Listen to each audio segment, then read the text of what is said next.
Hello guys! Hello. This is for Leo. Leo, welcome dito sa aking channel, Kapalaran 888. Welcome. Alamin natin kung anong messages, vibration, gabay energy para sa inyong lahat. So, this is general reading. Tingnan natin. Leo. New Moon in Aries. Ano ba yung dala sa'yo ng New Moon in Aries? At ay magsisimula ngayong April 15. Pero yung new moon talaga is April 17.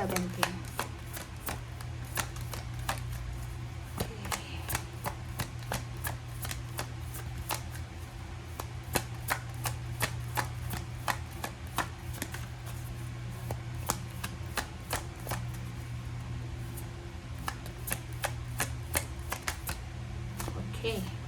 First card natin is confidence is your key to success. Leo.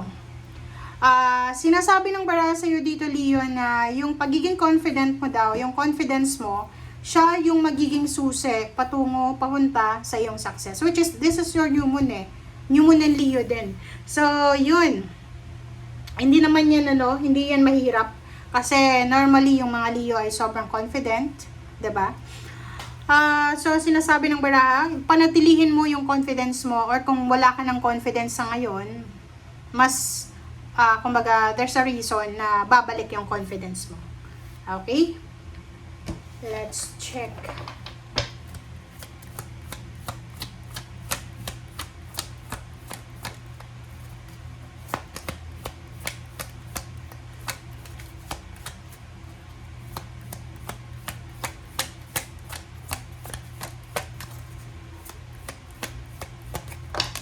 Oops. Okay, there's the 3 cards. Elmoria. Leo, clear and shield your energy. Masyado bang toxic yung Leo na to? Marami bang nakapaligid sa'yo na toxic?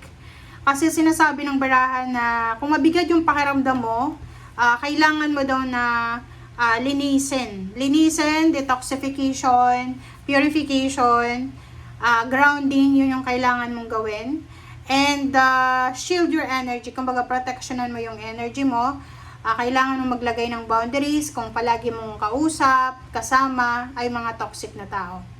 You are seeing this situation accurately. So, kung ano yung nakikita mo, Leo, yan ang totoo. And choose peace. Diba? Ang ganda. So, yun. Ang second deck na message para sa'yo. Kailangan mo daw na i-prioritize. Piliin mo yung kapayapaan. Kailangan mong i-shield yung sarili mo from any toxicity, negativity, whatever man siya.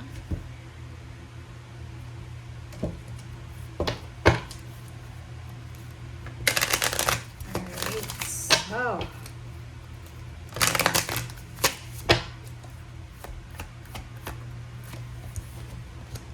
wow, marriage. Okay.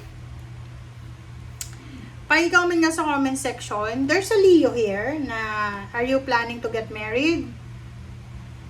May nagyayaya sa yung magpakasal or whatever man to, collaboration, partnership. Sinasabi ng bara sa'yo dito na pag-isipan mo siya. Kasi choose peace. Pag-isipan mo siya. Kailangan mo mag-meditate, mag-contemplate kung ano man yun na offer na ino-offer sa'yo. Especially kung collaboration and partnership yan. Business, or even love life. Kailangan mo pag-isipang mabuti. Another is nakikita natin dito na siguro dati, nagbabala ka ng magpakasal. Tapos hindi siya natuloy.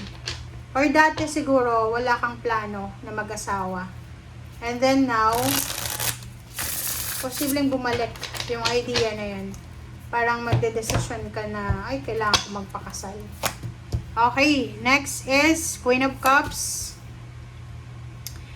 Ace of Pentacles, Nine of Pentacles, and the Magician, Ten of Pentacles, Page of Wands, the Lovers, and then Seven of Swords. Sa ilalim mo dito is Nine of Wands. Diba? So, sabi ng wala sa'yo, Leo, na meron ditong Leo na pagod na kayo. Pagod na kayo is either sa trabaho nyo na yan, it's either business or relationship. Ang sabi ng Queen of Cups sa'yo dito na kinakailangan mo daw, Leo, na kumalma. Be patient, huwag mong masyadong kontrolin yung sitwasyon. Ang kontrolin mo daw yung emotion mo. Kumalma ka lang. There's a financial opening dito, Leo. So, kung ikaw ay ang trabaho mo sa internet, or maybe you're a business person, may oportunidad dito.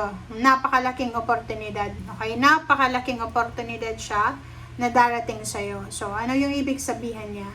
Ang ibig sabihin niya is, posibleng there's a big contract, offer ng big contract. There's a lump sum of money, or there's something here na, like inheritance, may bibenta ka ba or binibenta.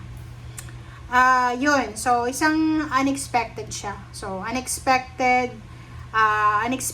financial offer, unexpected, pwedeng manalo ka sa lotto or manalo ka sa kung anong pa-contest na may involved na money. And yung Nine of Pentacles dito, this is the wish fulfillment eh. So, sinasabi ng bara sa'yo na posible na there's a new beginnings coming eh. Diba? May magsisimula dito na pwedeng magdala sa'yo ng sobrang success. Okay? 9 and 10 of Pentacles, nakikita ko sa'yo dito na financially, you're super successful. Kumbaga, alimbawa, this new moon na to, ito yung pwedeng magsimula. Siguro a few months ago, or few years ago, wala kang trabaho or unemployed ka, or whatever may financial problems na pinagdaanan mo. But this new moon na to, ito yung new moon na posibleng siya yung magiging rason or stepping stone papunta doon sa financial wishes mo. And Page of Wands, nakikita ko sa'yo dito na mag-iingat ka. You need to be careful, Leo, especially sa love life mo. Kasi posibleng ikaw or yung ka-love life mo is either asawa mo, boyfriend, girlfriend, ka-live-in partner, pwedeng siya ang manloko or siya ay magkaroon ng third party, or pwedeng ikaw ay magkaroon ng third party because of temptation. So, yun ang nakikita natin. Overall, ano yung magre-reset? Ano yung magre-refresh sa buhay mo? Magre-refresh sa buhay mo, Leo, yung pera. Pwedeng, you will have so much motivation and inspiration na kumita ng malaki. Maging inspired ka na i-pursue yung mga financial dreams mo, luxurious life, ganyan. And, ang problema lang dito is, may iba din na, Leo, na in the near future, possible na matempt ka sa ibang tao, like relationship, pwedeng magkaroon ka ng third party, or your person will have another person. Okay? Thank you guys. Bye!